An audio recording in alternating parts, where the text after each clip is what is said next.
Ladies and gentlemen, boys and ghouls, fiends of all ages, welcome back.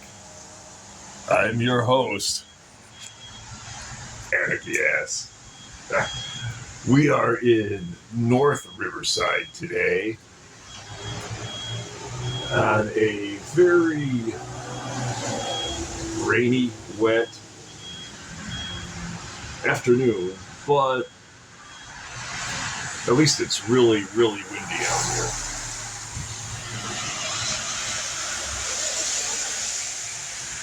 What brings me to North Riverside today is an incident that happened 20 years ago. In fact, slightly over 20 years ago. This was in June of 2003.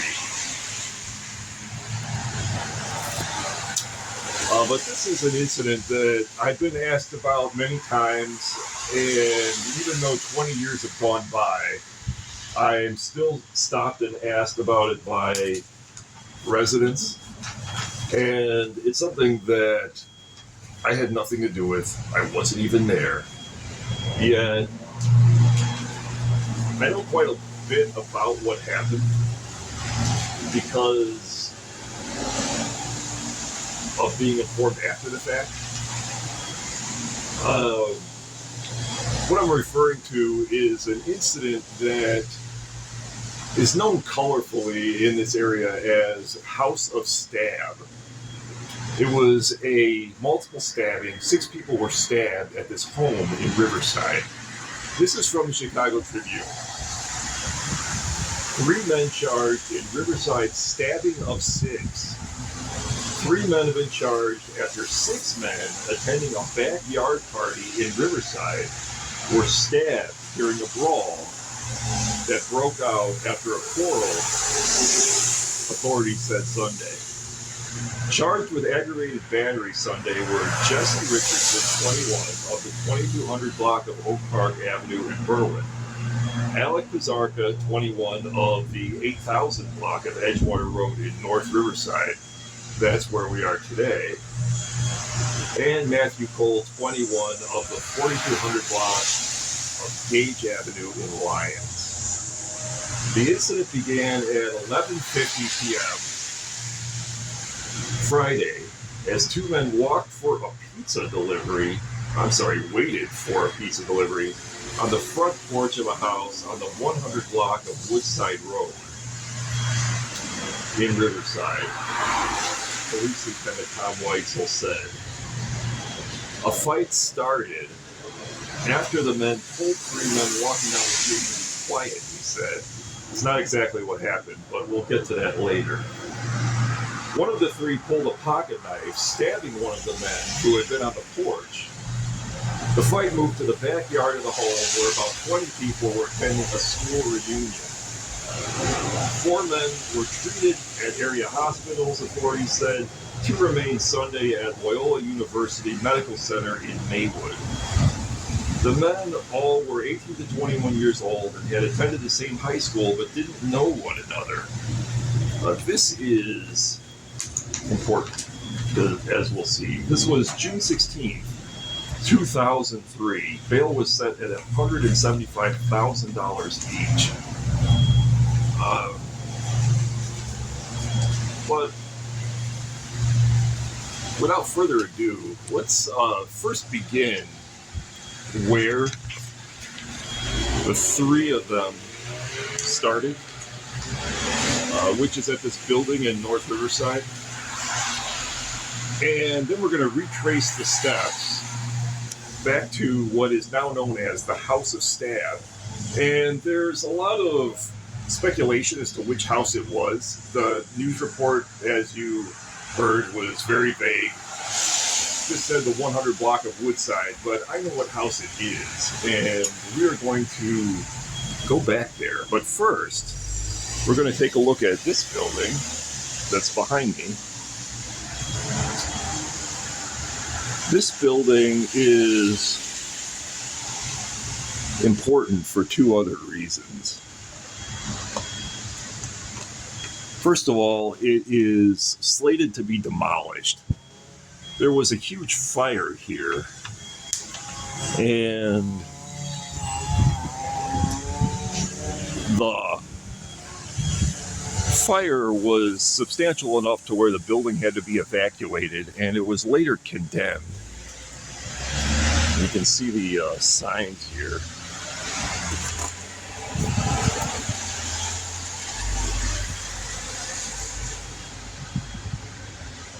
This is 8001 to 8011 West Edgewater in North Riverside. We are going to remain on the exterior of the building for that reason. But this building, which takes up the whole corner,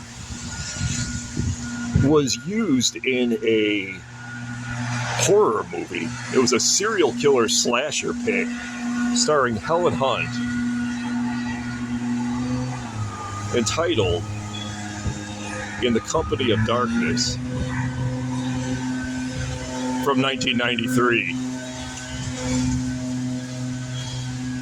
When The Company of Darkness was shot almost entirely in Riverside, Illinois, but the residence of Helen Hunt was depicted as being this building in North Riverside. And we're going to take a walk over to the front of the building to see where exactly it is that she lived. There are exterior shots of the front of the building in the film, and I'm going to show you those in a moment. This movie is available on YouTube. You can watch it, you can stream it for free. It was put out by Universal, but was surprisingly low budget and may have gone direct to TV, if I remember correctly. It was not well received.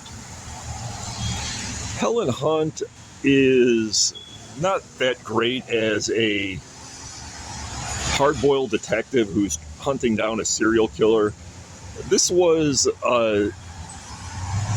during her Mad About You days, so it was really out of character to cast her in this role.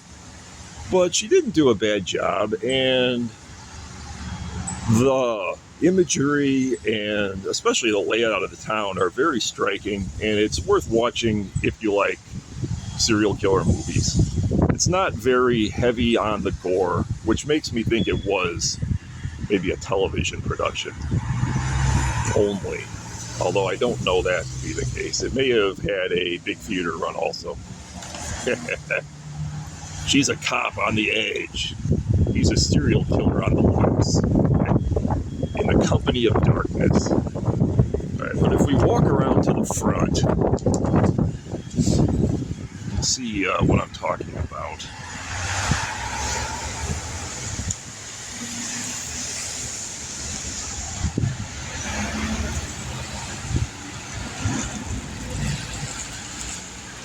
This is Edgewater and Des Plaines.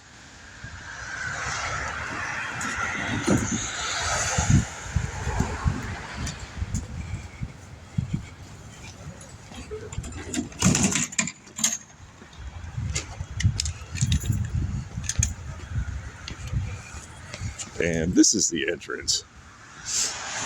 This entrance is in the film. You see Helen Hunt specifically pulling up and standing in front of it. And that door beyond and the windows above it are the first floor apartment where she resided. This apartment is of personal significance to me because I knew 3 different groups of people who all occupied it at different times. And I had no idea that that movie took place inside the apartment until after they had all moved out successfully and succinctly. But it's got kind of a cool exterior, and it's a shame that this is being condemned. You can see the large courtyard.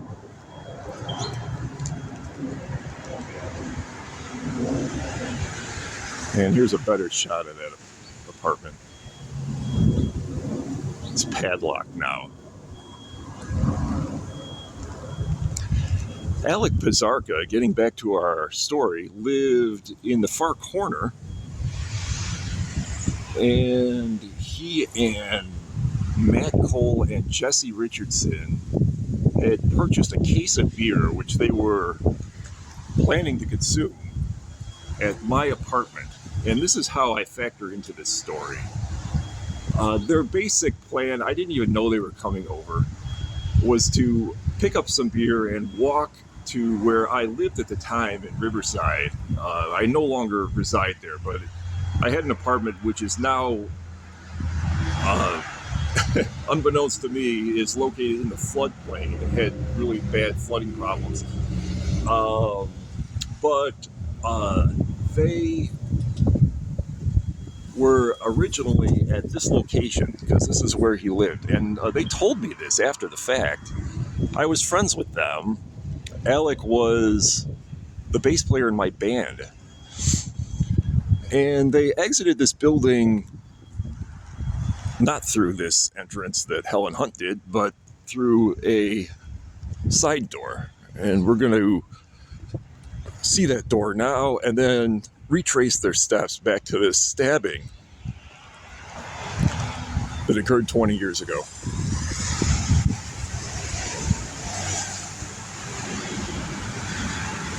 And I hope I'm being crystal clear here, even though I'm mixing up these two different stories. They exited out of this door, and you can see it says 8001, and that was the address that was listed for him. They exited out of this door, stepped out onto the sidewalk, and this is now Des Plaines, and it becomes Woodside when you cross 31st Street, which is what we're going to do. They proceeded to walk down the street, and this is a warm summer night, to remind you, this is in June of 2003, June 16th.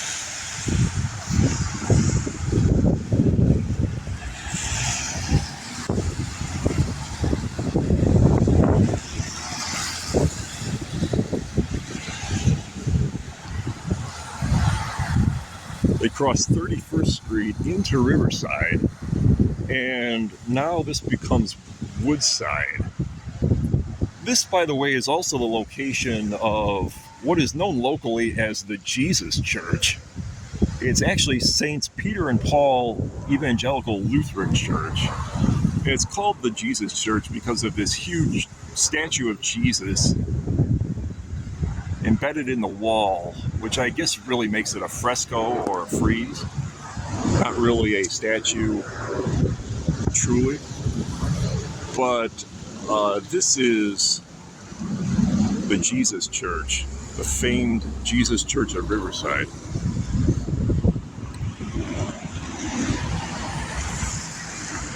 Getting back to our story, though, the three of them then proceeded with the case of beer, as I was told. Again, I want to point out, repeat, and emphasize that I was not in any way, shape, or form actually there. Contrary to popular belief, to this day, people still stop me on the street, and sometimes it's people that should know better. I was most recently stopped by a Riverside police officer who asked me about it. And this is somebody who has access to the records, the official records of what really happened.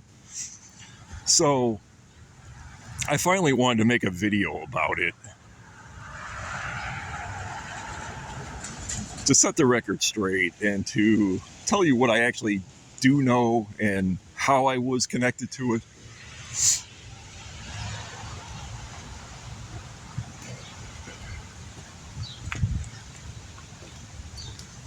The three of them were walking along here when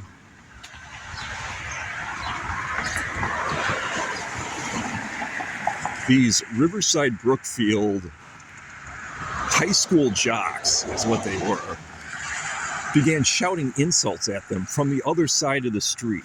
They weren't telling them to be quiet. There was no previous altercation. They just started shouting insults at these people, as jocks will do in this town. Especially back in those days, 20 years ago, it was really fierce around here. Carloads of them would drive around shouting from windows. And sometimes it was threats. It wasn't just insults. And that's what they did on this evening.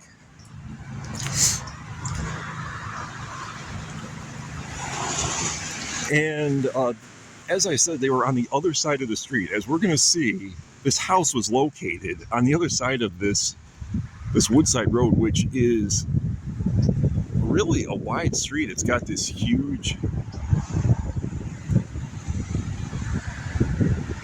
island in the middle with trees.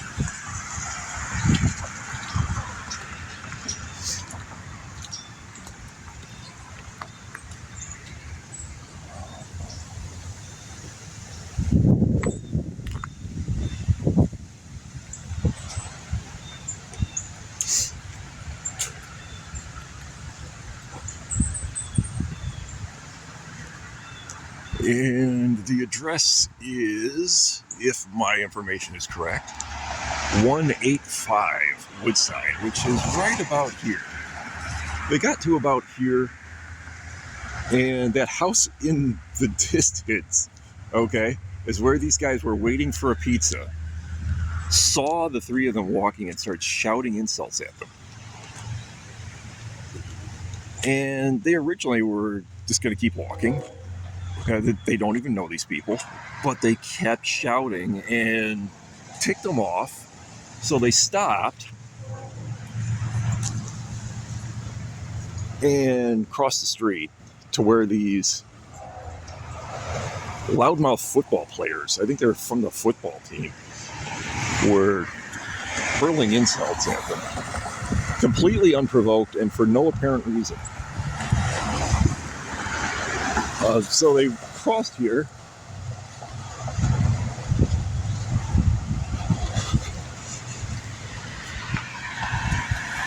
And you can see it is a fair distance to this house. And this is the infamous House of Stab, where the stabbing of 6 people occurred. And then they came off this porch and proceeded to either assault them or threaten to assault them, and that's when they pulled knives and stabbed these guys. One of them was stabbed through the face. The newspapers didn't report the names of any of the stabbing victims, but I know who they are. One of them was David McShane. The knife blade entered his cheek and went into his mouth, stabbed in the face.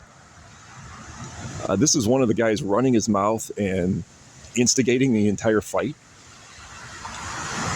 And it didn't stop there. More people came around the side of the house because unbeknownst to them, there was a party going on in the back here. And they didn't back down. The 3 of them just ran into the backyard and stabbed a bunch of more people back there until 6 people in total were stabbed. None of them fatally, although these wounds were serious enough to where they had to be hospitalized. Needless to say, the police were called, and the 3 of them took off in 3 different directions. Matt Cole and Alec Pizarro were arrested elsewhere in town. Jesse continued to go to my house. God bless him. He took the beer apparently also and proceeded down this route in the direction of where I lived at the time.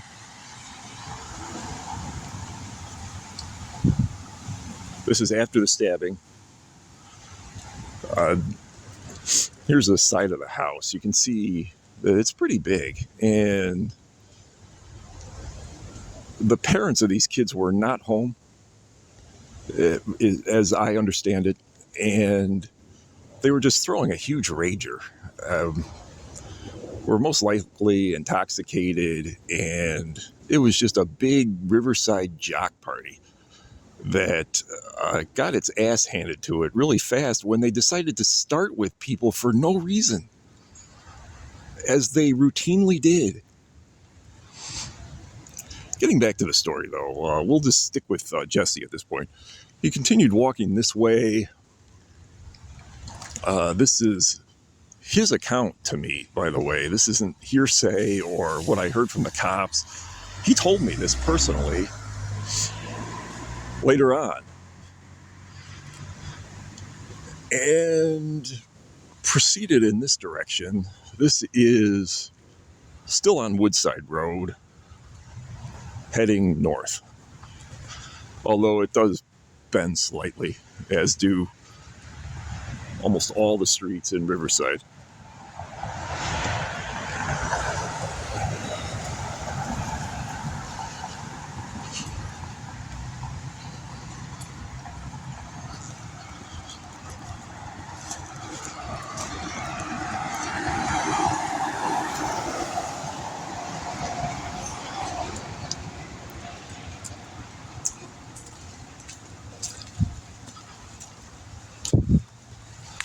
I do want to explain my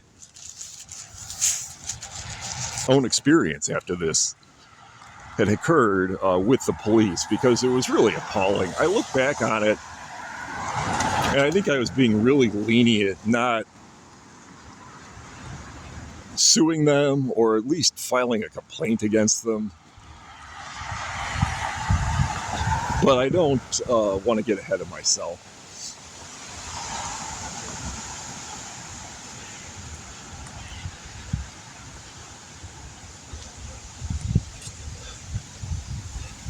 Where this car is turning, or at some point around that spot, he then crossed again back to where they were originally walking. I mean, they really had no intention of even going to that side of the street until these people in this house just started shouting at them in the middle of the night. They crossed back onto or Jesse did, I shouldn't say they. At this point, Matt and Alec had already left, as I was told. But Jesse proceeded down this road. And I was at my home, but I wasn't at my apartment. I was at my neighbor's apartment on the first floor. So I wasn't even home at the time, and that's going to be significant in a moment.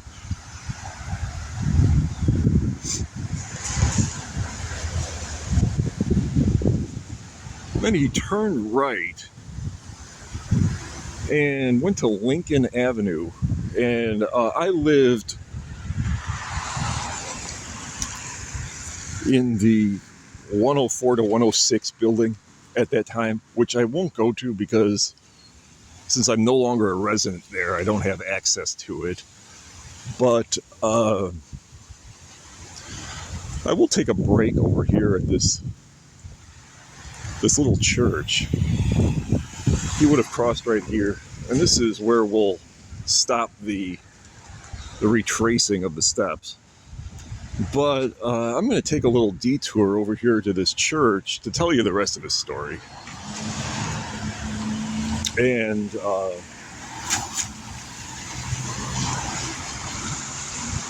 tell you my experience with the police in this matter after the fact, and why I think people still equate me with it.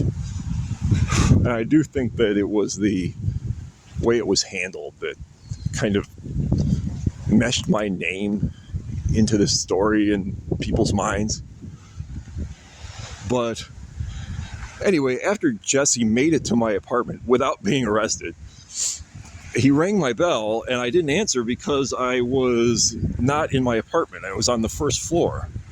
So he went around the back to the back door of my apartment building and then went up the stairs. I lived up on the third floor.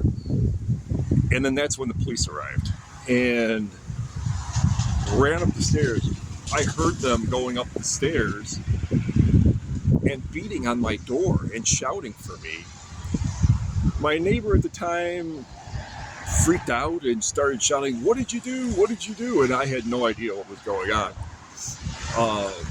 And told her this. She didn't believe me there either. So Jesse gets arrested. They take him away, but the police don't stop. They kept coming to my apartment, both to the front door and the back door, beating on the door with shotguns.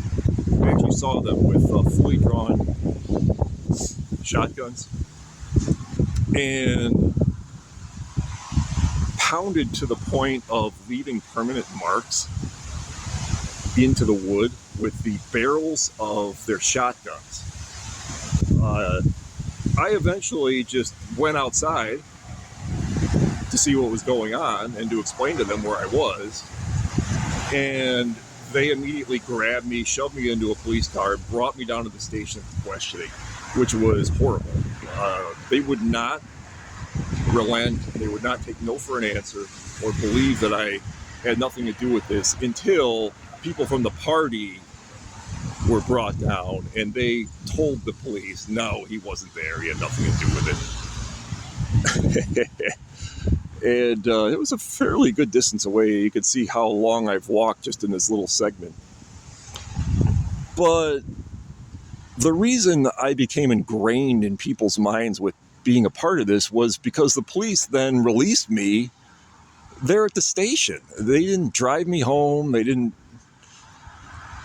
apologize. They just, okay, you're free to go. And when I walked outside of the police station, in the police station lobby and even in front of the station itself were crowds of not only onlookers and locals, but families of these stabbing victims who all just saw me walk out of the station by myself, figuring that I was the assailant, that I was the person who had stabbed all these people, and that I had been released on bail.